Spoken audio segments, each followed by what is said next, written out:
सभी साथियों को एडवोकेट शिवम पांडे की तरफ से नमस्कार। साथियों, जैसा कि आपको पता है कि कल 69,000 शिक्षक संबंधित 6800 एमआरसी और ओवरलैप का मामला माननीय उच्च न्यायालय लखनऊ बेंच में राजन राय सर की बेंच में लगा हुआ था, जिस पर जब चूँकि फ्रेश की संख्या अधिक थी तो फिर फ्रेश कुछ निपटाने के बाद एज अ फ्रेश केस को जज साहब लेने लगे। 301 आया। आते ही कोर्ट ने सरकार से पूछा कि आपने पुराने आदेश पर कोई कार्य किया है कि नहीं किया है। तब साथियों वसीम सर ने कहा कि चूँकि इतना शॉर्ट टाइम था, आदेश देर में प्राप्त हुआ और विभाग से संपर्क नहीं हो पाया, इसलिए हम आपके कथनानुसार कार्रवाई नहीं कर पाए हैं। हम जल्द ही कार्रवाई करेंगे। जज साहब ने थोड़ा सा तल्खी दिखाई और कहा तुरंत आप रिविजिट संबंधी जो भी जानकारी हो मुझे दीजिए, सचिव से बात कीजिए। तो फिलहाल ऐसा संभव नहीं था कि तुरंत 3:30 बजे तक वो सारी जानकारी लेके जज साहब को दे पाते। सिर्फ और सिर्फ एक प्रकार से चूँकि जज हैं और जज के पास बहुत पावर होता है, अनगिनत पावर होते हैं, तो अपनी भूमिका बनाने के लिए और कोर्ट को प्रभावित करने के लिए और विभिन्न वकीलों के दिमाग में ये डालने के लिए कि नहीं तो मैं बहुत सख्ती के साथ निपटता हूँ हर एक मुकदमे में, तो ये जज साहब अक्सर किया करते हैं। फिर 3:30 बजे फिर नंबर आता है 3:42 पर, वहाँ पे सुदीप सेठ जी भी बोलते हैं। चूँकि साथियों सुदीप सेठ जी सिर्फ इतना कह रहे थे कि मेरे अप्रियांकांड का भला होना चाहिए और अगर सरकार कुछ भी कर देती है तो इनके साथ जाती होगी। चूँकि मामले को लिंगर ऑन करना है और सुदीप सेठ जी को ये भी पता है कि इसमें बहुत ज़्यादा दम नहीं है, इसलिए लिंगर ऑन करके जितने से जितने डेट लग सकें लगती रहें और काम चलता रहे। तो उन्होंने सिर्फ कहा कोर्ट से कि सर नुकसान हो सकता है। तब वसीम सर ने स्पष्ट किया कि इतने शॉर्ट पीरियड में हम नहीं कर सकते हैं। सचिव ने कहा है कि रिविजिट संबंधी प्रक्रिया गतिमान है। जैसा कि मैंने आपको पहले ही बताया था, रिविजिट प्रक्रिया गतिमान है। रिविजिट प्रक्रिया लगभग हो चुकी है, लेकिन अब कोर्ट में ये लगभग हो चुकी है या हम कर चुके हैं नहीं कह सकते, क्योंकि ना तो कोई प्रस्ताव था, ना ही कोई जियो इन्होंने जारी किया था और ना ही कोर्ट के लिए कोई ग्राफ छोड़ा था। इसलिए इन्होंने कहा कि हाँ रिविजिट प्रक्रिया पे कोर्ट के आदेशानुसार हम चल रहे हैं, हमें समय दीजिए 8 से 10 सप्ताह का। तो जज साहब ने 8 से 10 सप्ताह का समय देते हुए सिर्फ और सिर्फ यही कहा है कि आप पूरी प्रक्रिया पूरी कीजिए और नियुक्ति संबंधी जो भी है वो 17 जुलाई के बाद रखिएगा और आप प्रक्रिया पूर्ण करके जो भी लाभार्थी आपकी लिस्ट में आ रहे हैं उन सबकी लिस्ट बना के 17 जुलाई तक आइए। और ना तो कोई स्टे है ना कुछ भी है साथियों, कुछ भी ऐसा नहीं है कि आप लोगों को अनावश्यक प्रेरित किया जाए, अनावश्यक आपकी भावनाओं को आहत करते हुए गलत झूठ बोला जाए और उसके बाद आप को भ्रमित करते हुए याची और ये सब का टिटिम्मा निकाला जाए।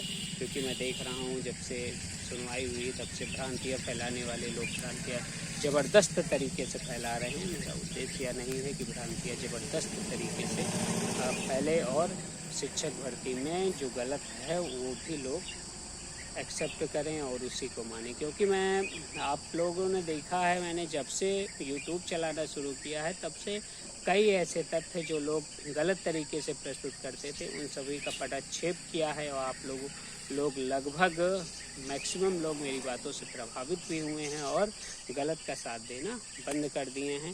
तो साथियों सिर्फ और सिर्फ कोर्ट में क्या हुआ है मैं आपको बता चुका हूँ और आंसर की वाले कुछ वकील आए थे, जिसमें से इम्प्लीमेंट के माध्यम से एक वकील ने कोर्ट को अपनी तरफ आकर्षित करने की कोशिश की और कहा कि जो है सर हम आंसर की कि हमें 1 नंबर माननीय सर्वोच्च न्यायालय दे चुकी है, हम कंटेम्प्ट में, उसके बाद भी हमें नहीं दिया जा रहा, हमें सिर्फ और सिर्फ रिविजिट का हवाला देकर हमारे कंटेम्प्ट को आगे बढ़ाया जा रहा है। जज साहब ने इंटरफेयर करने से बिल्कुल मना किया और कहा आपके पास वहाँ पावर है, आप कंटेम्प्ट में हैं, अगर ये आपकी बात नहीं मानते हैं, माननीय सर्वोच्च न्यायालय का आदेश है उसकी बात नहीं मानते हैं तो इनको आप सज़ा भी दिला सकते हैं, आप यह मैटर वहीं उठाइए। बस इतना ही कोर्ट में हुआ है। इसके अलावा किसी और वकील को जज साहब ने बोलने का अवसर नहीं दिया है और ना ही कोई ऐसा पॉइंट आया है कि कोई खड़ा होकर बोल पाए।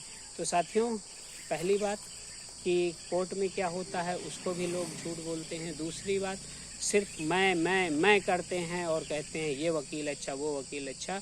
मैं आपको स्पष्ट बता देना चाहता हूँ कि अगर माननीय उच्च न्यायालय, सर्वोच्च न्यायालय या कहीं भी कोई भी वकील प्रैक्टिस कर रहे हैं तो वो अपने केस के लिए दम लगा देते हैं। कोई एक वकील ऐसा नहीं होता है कि उसी को सब कुछ आता है, बाकी को कुछ नहीं आता है।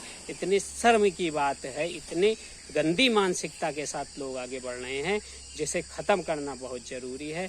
और मैं आपको विश्वास दिलाता हूँ कि बस डबल बेंच में आदेश सुरक्षित होने दीजिए, आदेश आने दीजिए। जो मैंने कहा वही हुआ। सिंगल बेंच में जो मैं रिविजिट संबंधी आपको बार बार कह रहा हूँ वही हो रहा है, और प्लस जो डबल बेंच में मेरे द्वारा कार्य किए जाएंगे उसके अनुसार आकलन करके जो आप लोगों तक पहुंचाया जाएगा वही होगा, और सर्वोच्च न्यायालय तक हम इस बात को लेकर जाएंगे। अंततः कहीं न कहीं से हम लाभान्वित होकर आएंगे। बस आप विश्वास बनाए रखिए। मैं जल्द ही रिविजिट संबंधी जो जानकारी मैंने दी थी वह पूर्णतः सत्य थी। उसके विषय में प्रति व्यक्ति, प्रति वर्ग का अंतिम गुणांक मैं बता दूंगा।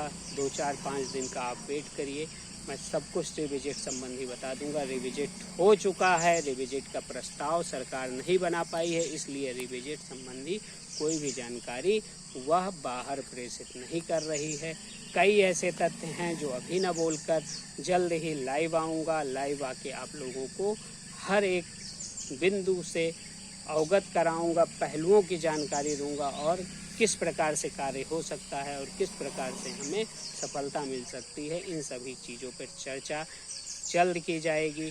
आप तब तक के लिए धैर्य बनाए रखिए और थोड़ी कुशाग्र बुद्धि का प्रयोग कीजिए और अपने अंदर की क्षमता को पहचानिए। किसी भी बहरूपिये की बात में ना आइए जो तरह तरह का प्रलोभन देके आपको तरह तरह से समझाने की कोशिश करते हैं। उन तथ्यों को न समझते हुए सच की राह पे चलिए और कहाँ से आपका लाभ हो सकता है उस लाभ को पकड़िए, क्योंकि 69,000 शिक्षक भर्ती जो कि अपने आखिरी पे है, बिल्कुल आखिरी पे है, उसमें एक भी पद एक्स्ट्रा किसी के लिए नहीं बचा है।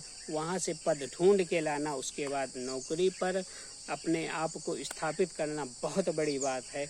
उस बड़ी बात को धीरे धीरे हम ले सकते हैं, एक सही दिशा में चल के ले सकते हैं। अनावश्यक परेशान होने से हमें ना तो कुछ कभी मिला है और ना मिलेगा। इसलिए सच रास्ते पर चलिए, सही जानकारी के साथ, विधिक कार्यवाही के साथ आगे बढ़िए और जल्द ही रिविजिट संबंधी जो जानकारी आपको दी जाएगी वह भी आप अपने तक रखिए, क्योंकि मेरा कहीं भी किसी भी अभ्यर्थी की भावना से के साथ खिलवाड़ करना नहीं है। मैं जो जानकारी दूंगा वो सच होगी, उसी पर आगे कार्रवाई बढ़ेगी।